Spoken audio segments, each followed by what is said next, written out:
ಧಾರವಾಡದಲ್ಲಿ 10 ವರ್ಷಗಳ ಹಿಂದೆ ನಡೆದಿದ್ದ ಯೋಗೇಶ್ ಗೌಡ ಹತ್ಯೆಯ ರಕ್ತಸಿಕ್ತ ಅಧ್ಯಾಯಕ್ಕೆ ಇವತ್ತು ದೊಡ್ಡ ಕ್ಲೈಮ್ಯಾಕ್ಸ್ ಸಿಕ್ಕಿದೆ. ಧಾರವಾಡದ ಧಣಿ ಎನಿಸಿಕೊಂಡಿದ್ದ ಮಾಜಿ ಸಚಿವ ಕಾಂಗ್ರೆಸ್ ಶಾಸಕ ವಿನಯ್ ಕುಲಕರ್ಣಿ ಅಂಡ್ ಟೀಮ್ ಅಪರಾಧಿ ಅಂತ ತೀರ್ಪು ಪ್ರಕಟವಾಗಿದೆ.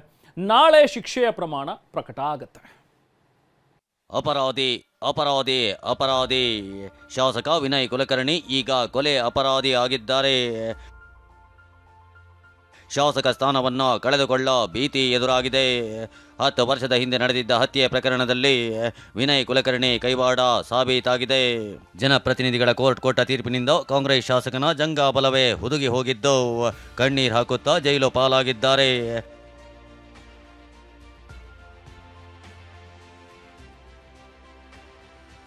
ಯೋಗೇಶ್ ಗೌಡ ಕೊಲೆ ಪ್ರಕರಣದಲ್ಲಿ ವಿನಯ್ ಕುಲಕರ್ಣಿ ಅಪರಾಧಿ.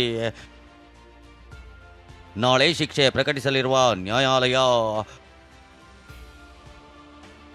ಹೌದು, ಧಾರವಾಡ ಜಿಲ್ಲಾ ಪಂಚಾಯತ್ ಸದಸ್ಯ ಯೋಗೇಶ್ ಗೌಡ ಹತ್ಯೆ ಪ್ರಕರಣ ಸಂಬಂಧ ಬೆಂಗಳೂರಿನ ಜನಪ್ರತಿನಿಧಿಗಳ ವಿಶೇಷ ನ್ಯಾಯಾಲಯ ತೀರ್ಪು ಪ್ರಕಟಿಸಿದೆ. ಕಾಂಗ್ರೆಸ್ ಶಾಸಕ ವಿನಯ್ ಕುಲಕರ್ಣಿ ಅವರನ್ನ ಅಪರಾಧಿ ಅಂತ ತೀರ್ಪು ನೀಡಿದೆ. ನಾಳೆ ಶಿಕ್ಷೆಯ ಪ್ರಮಾಣ ಪ್ರಕಟವಾಗಲಿದೆ. ಇಂದು ಶಿಕ್ಷೆ ಪ್ರಕಟಿಸುತ್ತಿದ್ದಂತೆ ವಿನಯ್ ಕುಲಕರ್ಣಿಗೆ ನಿಂತ ನೆಲವೇ ಕುಸಿದಂತಾಗಿದೆ. ಅಷ್ಟಕ್ಕೂ 10 ವರ್ಷದ ಹಿಂದೆ ಧಾರವಾಡದಲ್ಲಿ ನಡೆದಿದ್ದ ಆ ರಕ್ತಸಿಕ್ತ ಪ್ರಕರಣ ಏನು ಅಂತ ತೋರಿಸ್ತೇವೆ ನೋಡಿ.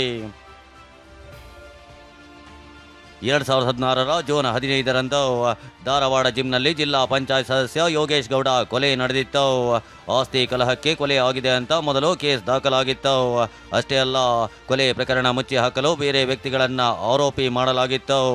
ಆದರೆ ವಿನಯ್ ಕುಲಕರ್ಣಿ ವಿರುದ್ಧ ಯೋಗೇಶ್ ಸಹೋದರ ಸೇರಿದಂತೆ ಕುಟುಂಬಸ್ಥರು ಆರೋಪ ಮಾಡಿದ್ರು.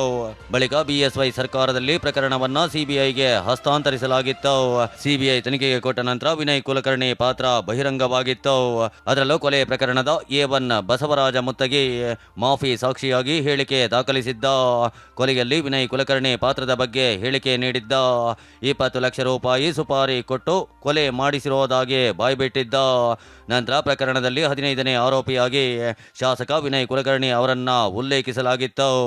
ಇಂದು ಕೊಲೆ ಮತ್ತು ಒಳಸಂಚು ಮಾಡಿರೋದು ಸಾಬೀತಾಗಿದೆ ಅಂತ ತೀರ್ಪು ನೀಡಿರೋ ಜನಪ್ರತಿನಿಧಿಗಳ ವಿಶೇಷ ಕೋರ್ಟ್ ಶಾಸಕ ವಿನಯ್ ಕುಲಕರ್ಣಿ ಸೇರಿ 17 ಆರೋಪಿಗಳು ಅಪರಾಧಿಗಳು ಅಂತ ತೀರ್ಪು ನೀಡಿದೆ. ಪಾಪ ಪ್ರಜ್ಞೆ ಕಾಡೋದ್ರಿಂದಲ್ಲ ನಾನು ಸತ್ಯ ಹೇಳಬೇಕಂತ ಕೋರ್ಟಿಗೆ ಬಂದು ಸತ್ಯ ಹೇಳಿದ್ರು. ಈ ಬಂದಂಥ ತೀರ್ಪು ಯುವಕರಿಗೊಂದು ಮಾದರಿ. ಅಂದ್ರೆ ಯಾರ್ದೋ ರಾಜಕಾರಣಿಗಳ ಮಾತು ಕೇಳಿಕೊಂಡು ಯಾವುದ್ಯಾವುದೋ ಕೇಸ್ಗಳನ್ನು ಮಾಡಿದರೆ ಯಾರೂ ಬರಂಗಿಲ್ಲ, ನಿಮ್ಮ ಕುಟುಂಬಗಳು ಸಫರ್ ಆಕ್ಕವು. ಅದಕ್ಕೆ ಯಾವುದೋ ರಾಜಕಾರಣಿಗಳ ಮಾತು ಕೇಳಿಕೊಂಡು ದೊಡ್ಡ ದೊಡ್ಡ ಪ್ರಕರಣ ಆಗಲಿ ಸಣ್ಣ ಪ್ರಕರಣದಾಗಲಿ ಇಂಥ ಪ್ರಕರಣದಾಗ ಭಾಗಿಯಾಗಕ್ಕೆ ಹೋಗ್ಬೇಡ್ರಂತೆ ಮಾಧ್ಯಮದ ಮೂಲಕ ಹೇಳ್ತೀನಿ. ಮತ್ತು ಮಾಧ್ಯಮದ ಮೂಲಕ ಮುಖ್ಯವಾದಂಥ ವಿನಂತಿ ಏನಂದರೆ, ನನಗೆ ನನ್ನ ಕುಟುಂಬಕ್ಕೆ ಈಗಲೂ ಜೀವ ಬೆದರಿಕೆ ಐತಿ. ವಿನಯ್ ಕುಲಕರ್ಣಿ ಶಾಸಕ ಸ್ಥಾನಕ್ಕೂ ಕೊತ್ತು. 3 ಮಕ್ಕಳನ್ನ ಅಪ್ಪಿ ವಿನಯ್ ಕುಲಕರ್ಣಿ ಕಣ್ಣೀರು. ಹೌದು, ರಾಜ್ಯಾದ್ಯಂತ ಸಂಚಲನ ಮೂಡಿಸಿದ್ದ ಇದೇ ಪ್ರಕರಣದಲ್ಲಿ ವಿನಯ್ ಕುಲಕರ್ಣಿ ಈ ಹಿಂದೆಯೇ ಜೈಲು ಸೇರಿದ್ರು. ಫೆಬ್ರವರಿ 28ರಂದು ಜಾಮೀನು ಪಡೆದು ಹೊರಗೆ ಬಂದಿದ್ರು. ಇದೀಗ ಕೋರ್ಟ್ ಅಪರಾಧಿ ಅಂತ ತೀರ್ಪು ಕೊಟ್ಟಿದೆ. ಹೀಗಾಗಿ ವಿನಯ್ ಕುಲಕರ್ಣಿ ಮತ್ತೆ ಜೈಲು ಸೇರಿದ್ದಾರೆ. ಅಷ್ಟಕ್ಕೂ ನ್ಯಾಯಾಲಯ ಇವತ್ತು ತೀರ್ಪಿನಲ್ಲಿ ಹೇಳಿದ್ದೇನು ಅಂತ ನೋಡಿದ್ರೆ, ಧಾರವಾಡ ಕಾಂಗ್ರೆಸ್ ಶಾಸಕ ವಿನಯ್ ಕುಲಕರ್ಣಿ ಸೇರಿ 17 ಆರೋಪಿಗಳು ಅಪರಾಧಿ ಅಂತ ಬೆಂಗಳೂರಿನ ಜನಪ್ರತಿನಿಧಿಗಳ ವಿಶೇಷ ನ್ಯಾಯಾಲಯ ತೀರ್ಪು ಕೊಟ್ಟಿದೆ. ಇದರಿಂದ ವಿನಯ್ ಕುಲಕರ್ಣಿ ಶಾಸಕ ಸ್ಥಾನಕ್ಕೂ ಕುತ್ತು ಬಿದ್ದಿದೆ. ಯಾಕಂದ್ರೆ ಕೊಲೆ ಒಳಸಂಚಿನ ಅಪರಾಧ ಸಾಬೀತು ಹಿನ್ನೆಲೆಯಲ್ಲಿ ಈ ತೀರ್ಪು ಪ್ರಕಟವಾಗಿದೆ. ಇದರಡಿ ಕನಿಷ್ಠ ಶಿಕ್ಷೆ ಪ್ರಮಾಣವೇ 2 ವರ್ಷ ಇರೋದ್ರಿಂದ ಶಾಸಕ ಸ್ಥಾನ ಅನರ್ಹವಾಗುವುದು ಖಚಿತವಾಗಿದೆ. ನಾಳೆ ಜನಪ್ರತಿನಿಧಿಗಳ ನ್ಯಾಯಾಲಯ ಶಿಕ್ಷೆಯ ಪ್ರಮಾಣ ಪ್ರಕಟಿಸಲಿದೆ.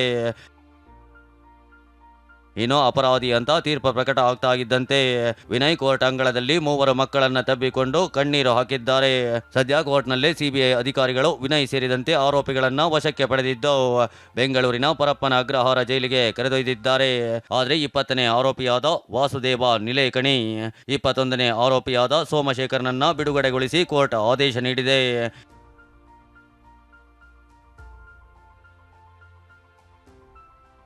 ಇನ್ನು ಹೈಕೋರ್ಟ್ನಲ್ಲಿ ಮೇಲ್ಮನವಿ ಸಲ್ಲಿಸಿ ವಿನಯ್ ಕುಲಕರ್ಣಿ ಜಾಮೀನನ್ನು ಕೋರಬಹುದು. ದೋಷಿಯನ್ನಾಗಿಸಿದ ತೀರ್ಪಿಗೂ ತಡೆಯಾಜ್ಞೆ ಕೋರಬಹುದು. ತಡೆಯಾಜ್ಞೆ ಸಿಕ್ಕರೆ ಮಾತ್ರ ವಿನಯ್ ಕುಲಕರ್ಣಿ ಶಾಸಕ ಸ್ಥಾನ ಉಳಿಯಲಿದೆ. ಸದ್ಯಕ್ಕೆ ಕುಲಕರ್ಣಿ ಅಪರಾಧಿ ಅನ್ನೋದು ಫಿಕ್ಸ್ ಆಗಿದೆ. ಆದರೆ ಶಿಕ್ಷೆಯ ಪ್ರಮಾಣ ಎಷ್ಟಿರಲಿದೆ, ಜೀವಾವಧಿಯೋ ಗಲ್ಲು ಶಿಕ್ಷೆಯೋ ನಾಳೆ ಗೊತ್ತಾಗಲಿದೆ. ರಮೇಶ್, TV9 ಬೆಂಗಳೂರು.